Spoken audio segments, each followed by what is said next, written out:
Alzi la mano chi di voi sa rispondere alla domanda che lavoro fai? Pochissimi. Anch'io, io non so mai rispondere a questa domanda perché mi chiamano quella che fa i video di inglese su Instagram o la TikToker. In realtà io sono una content creator. Chi di voi sa che lavoro è quello del content creator? Molto bene.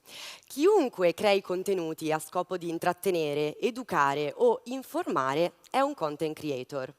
I contenuti possono essere di vario genere, video, foto, articoli di un blog. Infatti, la creator economy si compone di una moltitudine di professioni diverse. Gli youtuber, i podcaster, gli influencer, tutti con l'obiettivo di creare contenuti per la propria audience.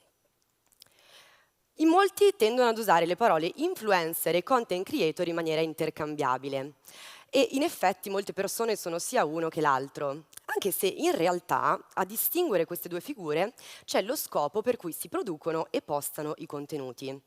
È vero che un influencer crea effettivamente contenuti, come è vero che un content creator può influenzare la sua audience.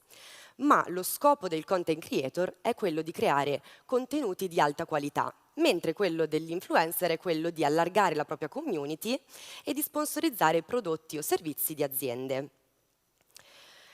Creator economy è il termine con cui si descrive il modo in cui i content creator si guadagnano da vivere. I content creator producono e postano contenuti, coinvolgono l'audience e trasformano l'attenzione in soldi e quindi monetizzano. Un tempo erano solo i grandi media a creare e divulgare l'intrattenimento, mentre oggi chiunque abbia un telefono può creare contenuti e tramite internet farli arrivare a un pubblico, a un audience. Stiamo assistendo alla decentralizzazione dell'intrattenimento, della formazione e dell'informazione. Il settore della creator economy ad oggi vale 1,5 miliardi e in Italia ci sono più di 350.000 creator. Ma è la crescita ad essere esponenziale, con un più 20% anno su anno. Come mai questa crescita esponenziale?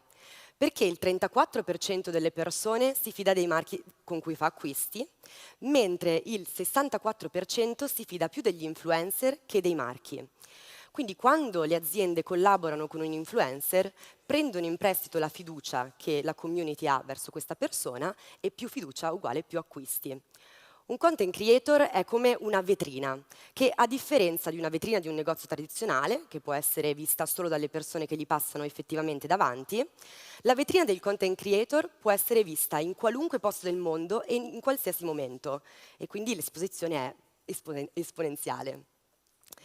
È per questo che sempre più aziende sono disposte ad investire in questa tipologia di pubblicità piuttosto di optare per mezzi più tradizionali come TV e giornali.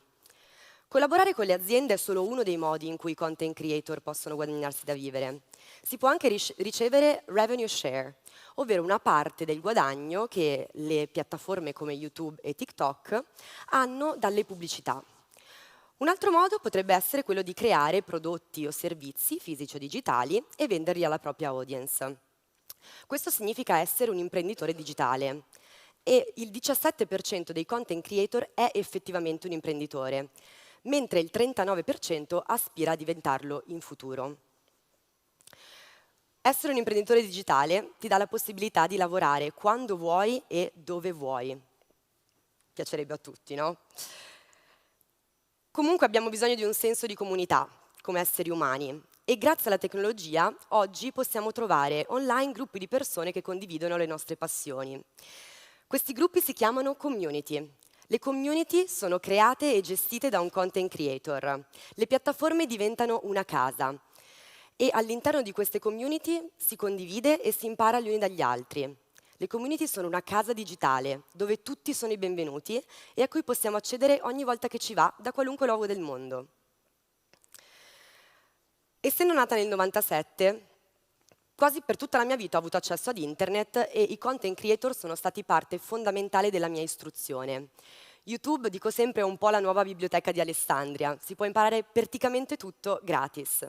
È per questo che ad oggi la formazione online creata dai content creator può essere considerata un valido rivale della formazione tradizionale, soprattutto quando si parla di higher education, quindi università o corsi specializzanti.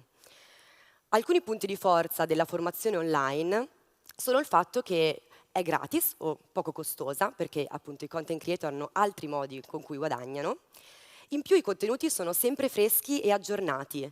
In un mondo dove il cambiamento è all'ordine del giorno, è quasi obbligatorio rimanere aggiornati e i content creator lo fanno in maniera eccezionale. Dall'altra parte, la formazione tradizionale impiega mesi o anni per aggiornare i programmi.